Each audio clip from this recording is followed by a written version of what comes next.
ஓம் சாந்தி. இன்றைய சாகார முரளியிலிருந்து முக்கிய கருத்துக்கள். இன்றைய முரளியின் தேதி 12/11/2025. பாபா சொல்கிறாங்க, இனிமையான குழந்தைகளே, நீங்கள் நாடகத்தின் விளையாட்டை அறிவீர்கள். ஆகையால் நன்றி கூறுவதற்கான விஷயம் கிடையாது. கேள்வி: சேவாதாரி குழந்தைகளிடம் எந்த பழக்கம் முற்றிலுமாக இருக்கக்கூடாது? பதில்: கேட்கும் பழக்கம். நீங்கள் தந்தையிடம் ஆசீர்வாதம் அல்லது கருணை போன்றவைகளை கேட்க வேண்டிய அவசியமில்லை. நீங்கள் யாரிடத்திலும் பணமும் கேட்கக்கூடாது. கேட்பதை விட இறப்பது நல்லது. நாடகப்படி முந்தைய கல்பத்தில் யார் விதை விதைத்திருப்பார்களோ அவர்கள் விதைப்பார்கள். யார் தனது எதிர்கால பதவியை உயர்வாக்கிக் கொள்ள வேண்டுமோ அவர்கள் அவசியம் உதவி செய்வார்கள் என்பதை நீங்கள் அறிவீர்கள். சேவை செய்வதுதான் உங்களது கடமையாகும். நீங்கள் யாரிடத்திலும் எதுவும் கேட்கக்கூடாது. பக்தியில்தான் கேட்பார்கள், ஞானத்தில் அல்ல. பாடல்: எனக்கு உதவி செய்யக்கூடியவர். ஓம் சாந்தி. தந்தை, ஆசிரியர், குருவிற்காக குழந்தைகளின் நன்றி என்ற வார்த்தை வெளிப்படக்கூடாது. அதாவது எனக்கு ஆதரவு அளித்தமைக்காக நன்றி அப்படின்றது இந்த பாடல். அதில் பாபா சொல்கிறாங்க, இந்த ட்ராமா அந்த மாதிரி உருவாக்கப்பட்டிருக்கு, இதில் நன்றி கூறுவதற்கான விஷயம் எதுவும் இல்லைன்றார். நாடகம் என்ற வார்த்தையும் குழந்தைகளின் புத்தியில் வருகிறது. விளையாட்டு என்ற வார்த்தை கூறியதும் முழு விளையாட்டும் உங்களது புத்தியில் வந்துவிடுகிறது. இப்போ ஃபஸ்ட்லேருந்து சத்தியுகத்துலேருந்து கலியுகம் எண்டு வரைக்கும், அப்புறம் சங்கம் யுகம் எல்லாமே வருது. ஆகையால் நீங்கள் சுயதர்ஷன சக்கரதாரிகளாகவும் ஆகிடுறீங்க. இந்த விளையாட்டுன்ற வார்த்தை சொன்னதுமே முழு விளையாட்டும் உங்களுடைய புத்தியில் வந்துடுது.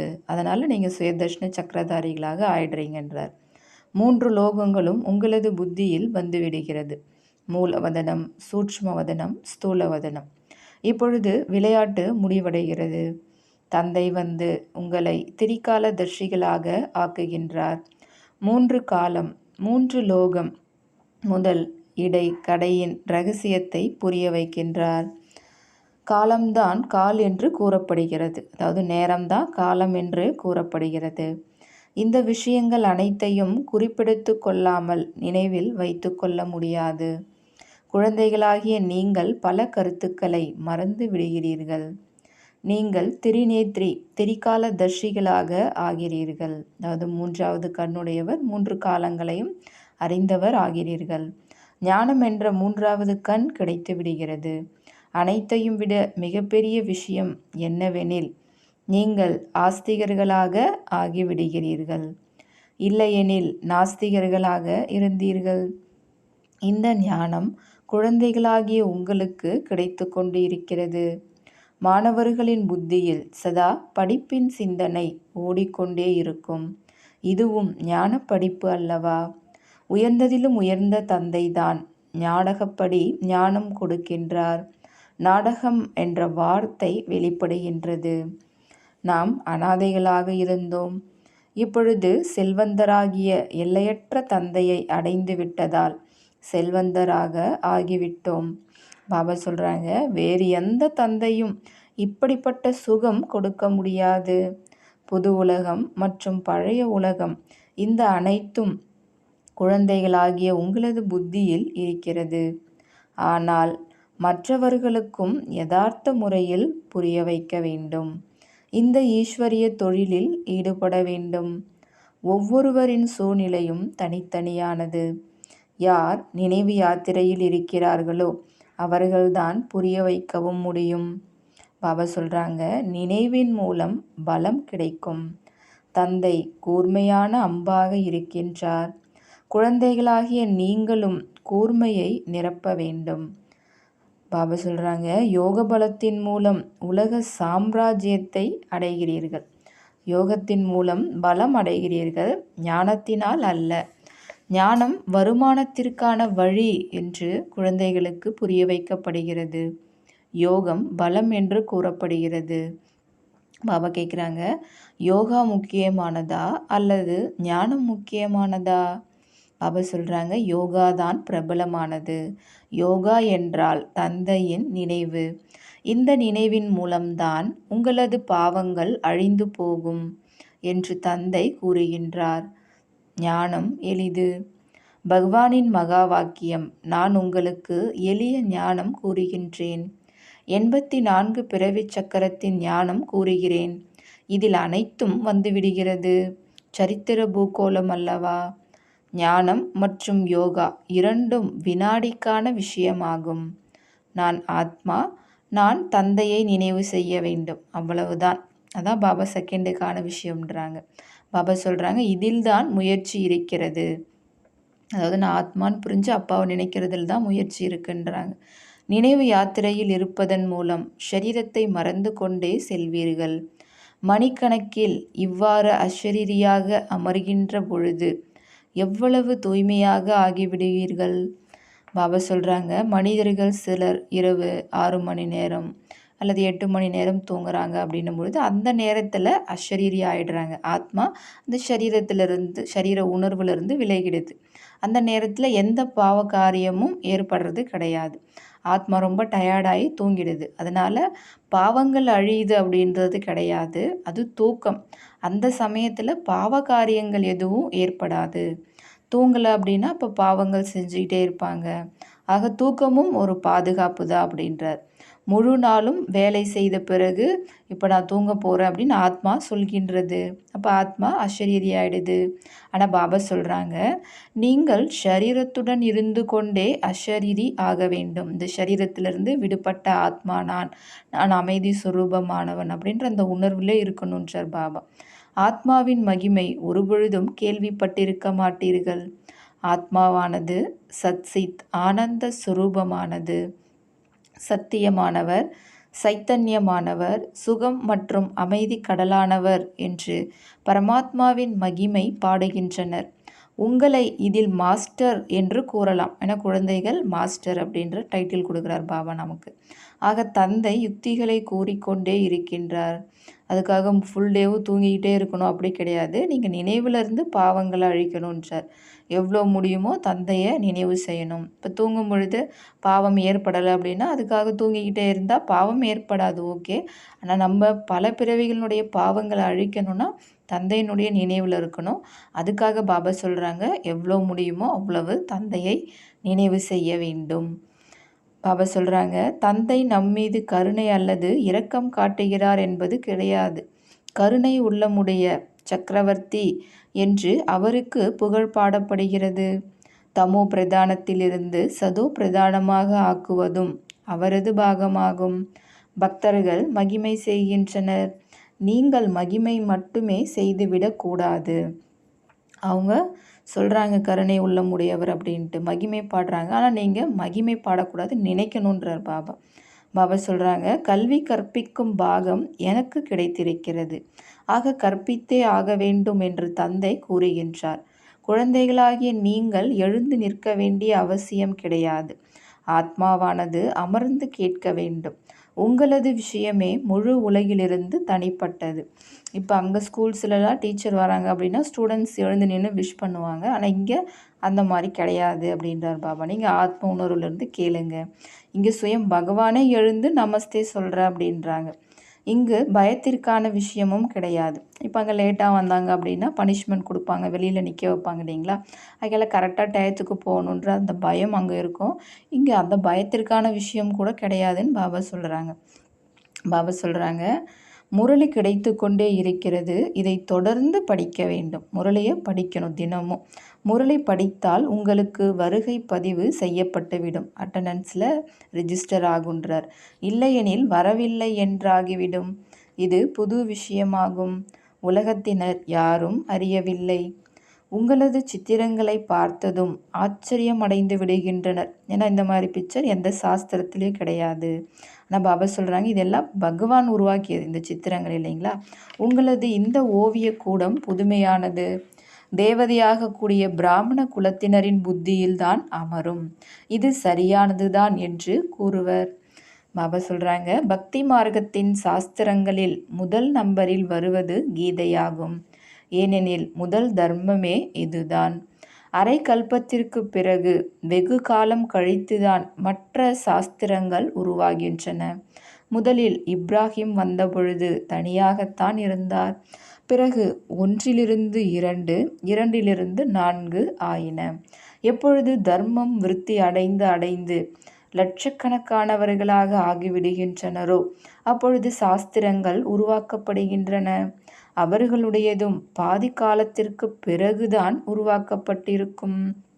கணக்கு உருவாக்குகின்றனர் அல்லவா? குழந்தைகளுக்கு மிகுந்த குஷி ஏற்பட வேண்டும். ஏன்னா அப்பா கிட்டேருந்து நமக்கு இப்போ ஆஸ்தி கிடைக்கிது, ஆகிய அந்த குஷியில் இருக்கணுன்றாங்க பாபா. பாபா சொல்கிறாங்க, இங்கு உலகத்தின் சரித்திர பூகோளம் புரிய வைக்கப்படுகிறது. வேறு யாரும் கற்றுக் கொடுக்க முடியாது என்று அனைவருக்கும் கூறுங்கள். உலக வரைபடம் உருவாக்குகின்றனர். ஆனால் அதில் இந்த லக்ஷ்மி நாராயணரின் ராஜ்யம் எப்பொழுது இருந்தது, எவ்வளவு காலம் நடைபெற்றது என்பதை காண்பிப்பது கிடையாது.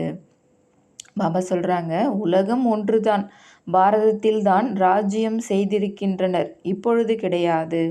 இந்த விஷயங்கள் யாருடைய புத்தியிலும் கிடையாது. ஏன்னா அவங்க கல்பத்தினுடைய ஆயில லட்சக்கணக்கான ஆண்டுகள்னு சொல்லிட்டாங்க. பாபா சொல்கிறாங்க, இனிமையிலும் இனிய குழந்தைகளாகிய உங்களுக்கு வேறு எந்த கஷ்டமும் கொடுப்பது கிடையாது. நீங்கள் தூய்மையாகணும், அதுக்கு என்ன நினைங்க, இதுதான் நான் சொல்கிறேன் அப்படின்றாங்க பாபா. தூய்மை ஆவதற்காக நீங்கள் பக்தி மார்க்கத்தில் எவ்வளவு ஏமாற்றம் அடைந்து வந்தீர்கள். எவ்வளவு கோவில் குளங்களுக்கு போனோம், தீர்த்த யாத்திரை, ஜபம் தவம்லாம் பண்ணோம். ஆனால் ஏமாற்றம் அடைந்து அடைந்து 2500 ஆண்டுகள் கழிந்து விட்டது என்பதை இப்பொழுது புரிந்து கொண்டீர்கள். மீண்டும் ராஜ்ய பாக்கியம் கொடுப்பதற்காக மீண்டும் பாபா வந்திருக்கின்றார். உங்களுக்கு இதே நினைவு இருக்கின்றது. புதியதிலிருந்து பழையது, பழையதிலிருந்து புதியது அவசியம் ஆகின்றது. இப்பொழுது நீங்கள் பழைய பாரதத்திற்கு எஜமானர்கள் அல்லவா? பிறகு புதிய பாரதத்திற்கு எஜமானர்களாக ஆவீர்கள். பாபா சொல்கிறாங்க, நான் ஏழை பங்காளன். ஏழைகள் தான் குழந்தைகளாக ஆகின்றனர். செல்வந்தர்களுக்கு தங்கள் போதை இருக்கிறது. கல்பத்திற்கு முன்பு யார் வந்தார்களோ அவர்களே வருவார்கள். கவலைப்படுவதற்கான விஷயம் எதுவும் இல்லை. சிவபாபாவிற்கு ஒருபொழுதும் எந்த கவலையும் கிடையாது. இந்த பிரம்மா பாபாவுக்கு கூட இருக்கலாம். ஏன்னா நான் நம்பர் 1 தூய்மையாக ஆகணும் அப்படின்ற கவலை இருக்குது. இதில்தான் குப்தமான முயற்சி இருக்கிறது. பாபா சொல்கிறாங்க, டைரி வையுங்கள். பல குழந்தைகள் எழுதவும் செய்கின்றனர். சார்ட் எழுதுவதன் மூலம் அதிக விழிப்புணர்வும் அடைகின்றனர். இந்த யுக்தி மிகவும் நல்ல யுக்தியாகும். ஆக அனைவரும் செய்ய வேண்டும். டைரி வைப்பது என்றால் தந்தையை நினைவு செய்வதாகும். அதில் தந்தையின் நினைவு பற்றி எழுத வேண்டும். எவ்வளோ நேரம் நினச்சேன், என்ன ஸ்திதியில் இருந்தேன், அப்படிலாம் எழுதலாம். டைரியும் உதவியாளராக ஆகிவிடும். நல்ல முயற்சி ஏற்படும். அப்போ இன்றைக்கி இவ்வளோ நேரம் நினச்சேன்னா நாளைக்கு இதை விட கொஞ்சம் கூடுதலாக நினைக்கணும்னு நம்மளுக்கு ஒரு முயற்சியை வேகப்படுத்துறதுக்கு உதவியாக இருக்குன்றார் பாபா. பாபா சொல்கிறாங்க, இதை ஒரு பொழுதும் மறந்துவிடக்கூடாது. அந்த நேரத்திலேயே டைரியில் எழுதிவிட வேண்டும். இரவில் கணக்கு வழக்கு எழுத வேண்டும். அப்போ இரவில் நான் எவ்வளோ நேரம் பாபாவை நினச்சேன், அப்புறம் இன்றைக்கி ஏதாவது தவறான கர்மம் செஞ்சேனா, அதில் எனக்கு நஷ்டமாச்சா, அப்போ எவ்வளோ லாபம் நஷ்டன்றதை பார்க்க முடியும் அப்படின்றதுக்காக பாபா நைட்டில் உங்களுடைய அக்கௌண்ட்ஸை பாருங்கள் அப்படின்றார். பாபா சொல்கிறாங்க, தன் மீது தானே கருணை அல்லது இரக்கம் காட்டுங்கள் என்று தந்தை கூறுகின்றார். ஆசிரியர் கற்பிப்பாரே அன்றி ஆசீர்வாதம் செய்ய மாட்டார். ஆசீர்வாதம், கருணை, இரக்கம் போன்றவைகளை கேட்பதற்கு பதிலாக இறப்பது சிறந்தது. பாபா சொல்கிறாங்க, நீங்கள் எந்த காரியத்திற்காகவும் கேட்காதீர்கள். செய்யவில்லை எனில் அடைய மாட்டார்கள். கல்பத்திற்கு முன்பு யார் எவ்வளவு செய்திருந்தார்களோ நாடகம் அவர்கள் மூலம் செய்விக்கும்.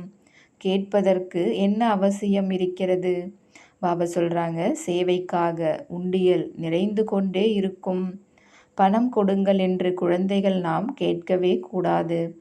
பக்தி மார்க்கத்தின் விஷயம் ஞான மார்க்கத்தில் இருக்காது. பாபா சொல்கிறாங்க, பக்தி மார்க்கத்தில் சிறிது கொடுத்தாலும் அதற்கு பலனாக ஒரு பிறவிக்கு கிடைத்துவிடும். இது பல பிறவிகளுக்கு ஆகும். ஆக பல பிறவிகளுக்காக அனைத்தையும் கொடுத்து விடுவது நல்லது அல்லவா? இவரது பெயர் கள்ளம் கபடமற்ற களஞ்சியமுடையவர் ஆகும். நீங்கள் முயற்சி செய்தால் வெற்றி மாலையில் வந்துவிட முடியும். களஞ்சியம் நிறைந்துவிடும். கஷ்டங்கள் கவலைகள் நீங்கிவிடும். அங்கு ஒருபோதும் அகால மரணம் ஏற்படாது. இங்கு மனிதர்கள் காலனுக்கு எவ்வளவு பயப்படுகின்றனர். ஏதாவது ஏற்பட்டு விட்டால் உடனேயே காலனின் நினைவு வந்துவிடுகிறது. அங்கு இந்த எண்ணமே இருக்காது. உடல் சரியில்லை, இப்படி ஆயிடுமோ அப்படி ஆயிடுமோன்ற அந்த எண்ணமே மரண பயத்தை உண்டு பண்ணிடுது. ஆனால் அங்கே சத்தியுகத்தில் இந்த மாதிரி எண்ணம் இருக்காது. நீங்கள் அமரபுரிக்கு செல்கிறீர்கள். பாரதம்தான் அமரலோகமாக இருந்தது, இப்பொழுது மரணலோகமாக இருக்கிறது. பாபா சொல்கிறாங்க, உங்களது அரை கல்பம் மிகவும் சீச்சியாக கழிந்தது. கீழே விழுந்து கொண்டு வந்தீர்கள். ஜெகநாத்புரியில் மிகவும் அசுத்தமான சித்திரங்கள் உள்ளன. இந்த பிரம்மா பாபா அனுபவி அல்லவா? நாலாபுறமும் சுற்றி வந்திருக்கின்றார்.